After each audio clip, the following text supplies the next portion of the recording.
Hey guys, back here at Studio B, um, whatever that means.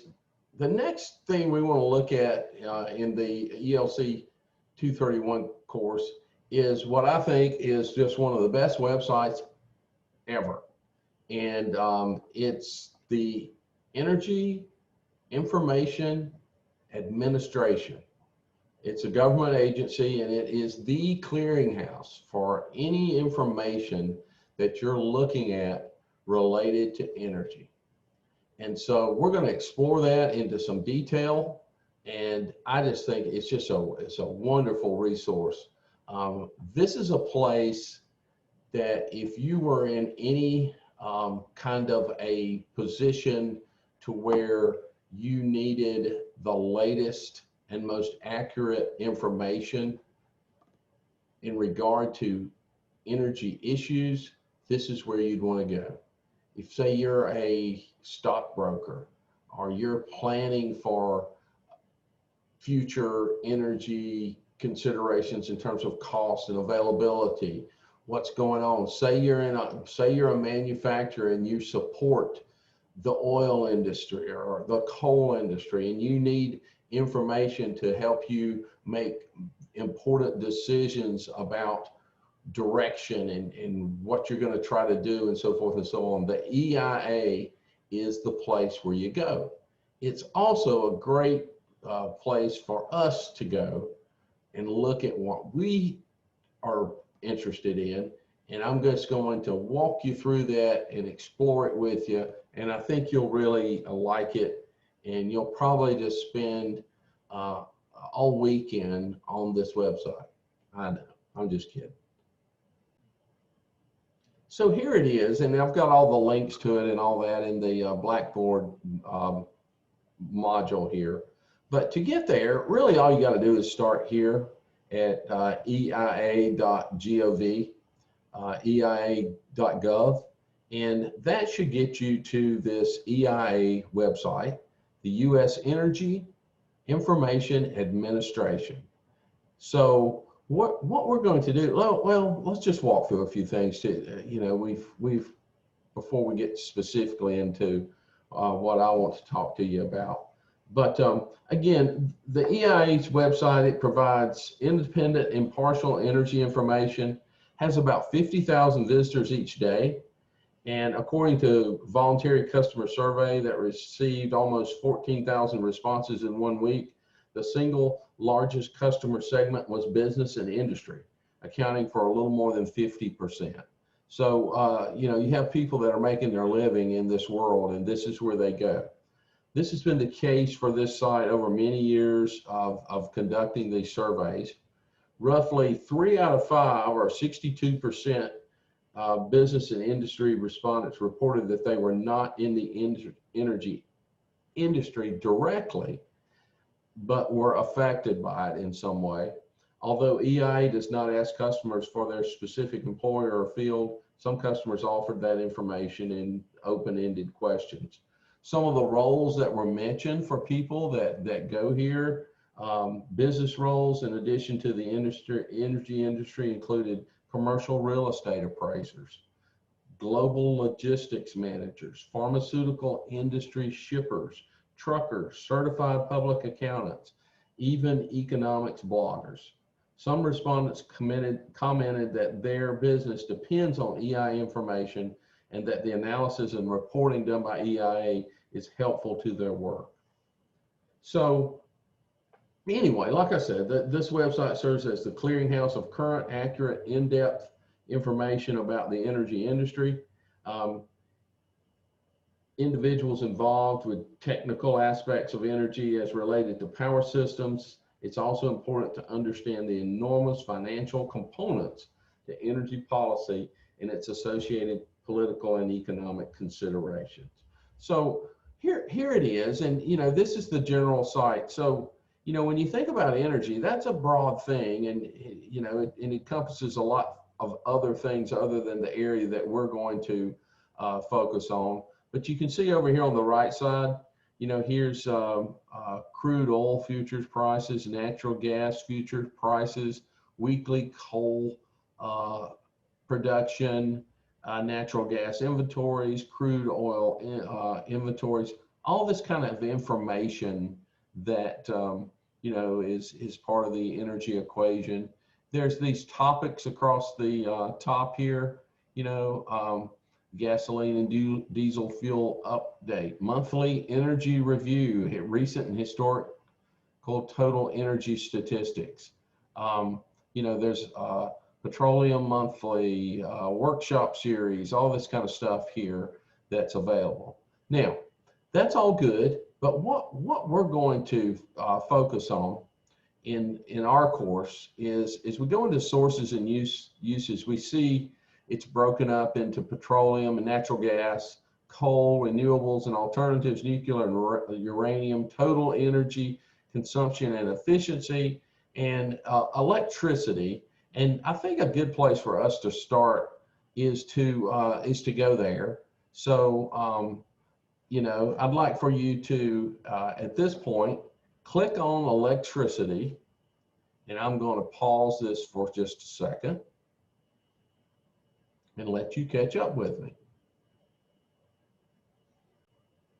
So now you can see my secret's out on where I came up with some of my questions, actually most of my questions, for that quiz that we looked at earlier. Look at some of these topics. This is just good stuff. Average U.S. construction costs for solar and wind generation continue.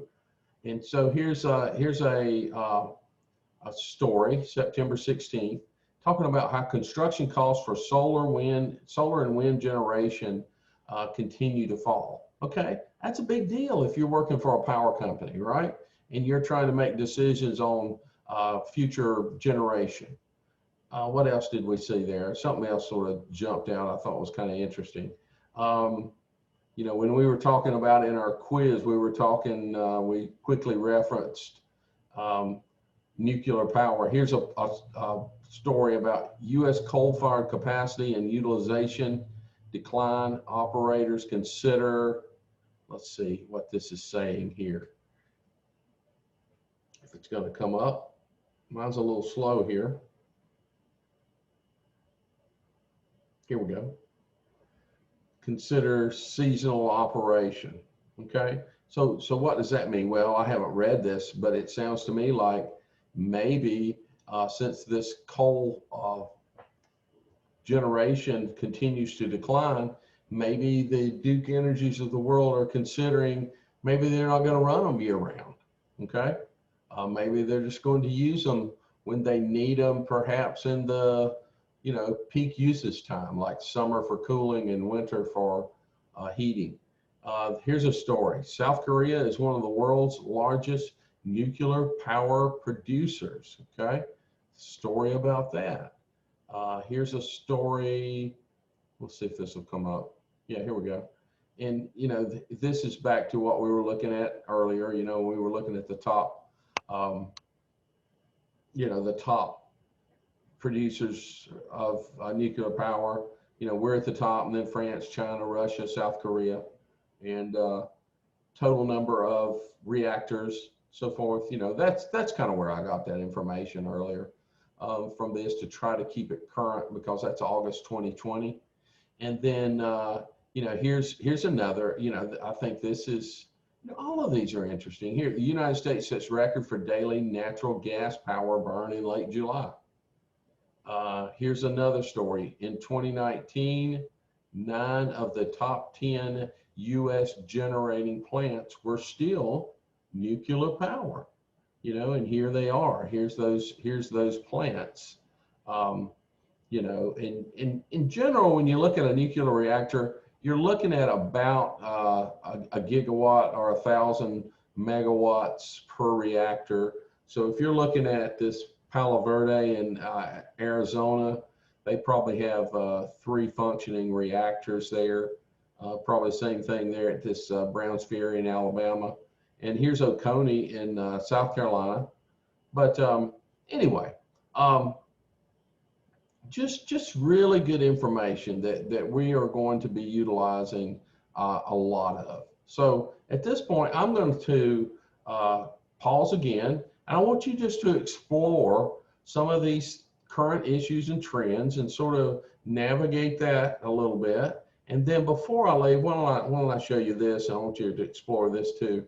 This is showing net generation in terms of 1,000 megawatt hours, residential retail price cents per kilowatt.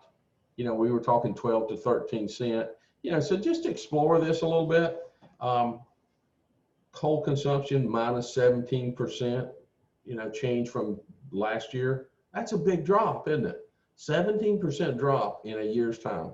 And just explore some of these stories, look into it a little bit, and then we're going to come back to this, and I want to show you some other stuff.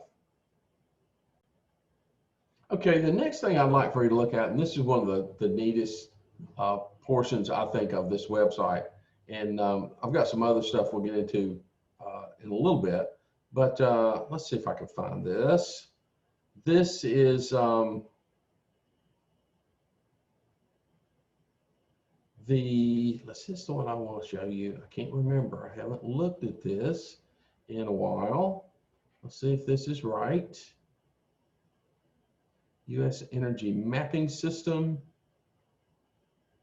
If this is right, I'll go back and show you again what I wanted you to see. I think I'm not. Let's see if I'm right here. Drag this in the middle, and I'm going to zoom in a bit.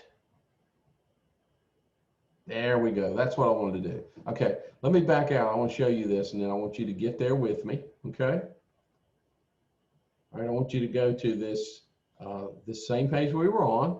Go down toward the bottom. There's this U.S. electricity infrastructure map. I want you to click on that. And it's a pretty busy map. And then once you find it, ooh, a state energy portal. We're going to have to explore that another time here. All right, so anyway, so we're going to pull this around, center it up. And what this is going to show you is just the neatest thing ever. It's going to show you all of the generation facilities in the United States of that 1 megawatt size or greater. I think, I'm not sure. We'll have to look at some particulars here. Now, right now, that as you look at this, right, looks a little strange. But what we're going to do is we're going to drill down a little bit. And again, it takes a little while to fill in. But let's get all our part of the country into play here. Let my computer catch up. Now, as you're looking at this with me right now, we're starting to make sense of these little dots and stuff in here. And I think if we drill down one more time, we might even get this to sort out a little bit more. But look at this. Here's North Carolina, right? Up here's Virginia, and right here's South Carolina. There's Columbia, Florida, and so forth. But look at all the little yellow circles in North Carolina, okay? That is all about what we were talking about earlier in terms of top solar producers in the United States, and North Carolina being number 3. All right, so let's drill down a little bit more. And now it's starting to spread out, and now we can actually see Charlotte a little bit. I'm going to center this a little bit more and maybe drill down one more level. Okay, now here we are, and now we're at a point to where I can take my cursor and I can put it on any one of those little dots, and I can click on that dot, and it will tell me about what that particular power plant is. And the one that I happen to click on is that's a big solar facility. It's in Cabarrus County in Midland, and it's a solar voltaic, and it has it's a 74.8 megawatt capacity solar field, okay, which is pretty neat. Then it's got a little more information about it, you know, so forth and so on. And, you know, so that's that. let's go and let's just for comparison's sake, that was that represented a solar facility. Here's another one. We'll just pick this guy out of nowhere. And this is in Gastonia, and it's a 4.3 megawatt. Okay, so this is called, they all have their name here, called the Gastonia Solar Center. And the utility name is NR Park, right here. And they probably built that and had a contract. They don't have understandings, right? They had a contract that if they built that Duke Energy would buy the power from them. Okay. So what else is on here? Here's the little blue circles. Okay, those little blue circles, those are supposed to be little flames, and that is showing us that that is a natural gas fired combustion turbine, 30 megawatt facility, and that's in Monroe, North Carolina, not too far from us, right? Lots of the blue. Let's see, let me drill down one more here just to get a little more detail on this. All right, so we did a natural gas, we did a solar. What are these things here? Let's see what this is. This is Lake Wiley, Fort Mill, and this is a hydroelectric plant that's 60 megawatts at Lake Wiley. Okay, so those represent hydro, and we see a lot of those. We see a lot here in our neck of the woods, you know, that all these facilities that are on our Catawba River and supply us energy and make Lake Norman and Lake Wiley. Here's Cowens Ford. See, Cowens Ford is a big hydro plant, 350 megawatts power plant. Then I think this is the one in Mount Holly, isn't it? Yeah, this is Mountain Island. And I've got some pictures from there. I had a student that worked there a year ago, and he gave us a lot of good information and pictures and tour and all that sort of thing. And so that's that. So we've got solar, natural gas. We've looked at hydroelectric. Let's see what these little guys are. These are petroleum. So these are just sort of these peak demand petroleum fired generators that are scattered about. How about these green guys here? A green guy is a gas recovery. This is interesting. This is biomass, where they use the gas that's created in landfills to produce to fuel generators. What else we got going on? Blue, this, that. Let's see. There's something we're missing. We should look at. Definitely look up here. Let's see, it's kind of hidden. I think I can click on that. No, not yet. How about that? Yes, McGuire Nuclear. Okay, so here's McGuire Nuclear up on the northern end of Lake Norman. And look at this, nameplate capacity on McGuire Nuclear is 2,440.6 megawatts, or 2.44 gigawatts. And that is coming from 2 generators. And down here is Catawba Nuclear. Oops, no, it's not. Catawba Nuclear is here. Okay, and Catawba Nuclear is the other Duke nuclear power plant in our area. And you can see it has a capacity of 2,410, a little bit less than McGuire. Okay, so that's that. Excuse me. And we did this and that. Did I leave out anything? I think that covered it. So what I want you to do, I want you to zoom this thing in and out, and I want you to explore all over the United States and see what you can come up with and see what's going on in terms of power, electricity generation. Okay, you know, here's a wind generator in wind turbine in West Virginia.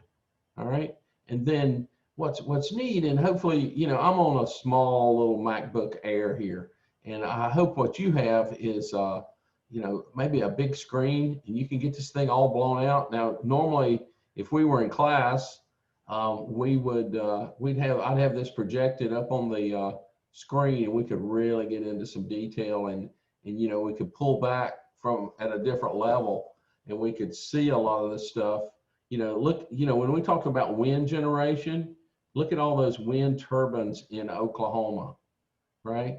And then going up into those areas where we said this was so prevalent. Didn't we talk about the Dakotas being an area where there was a lot of wind generation?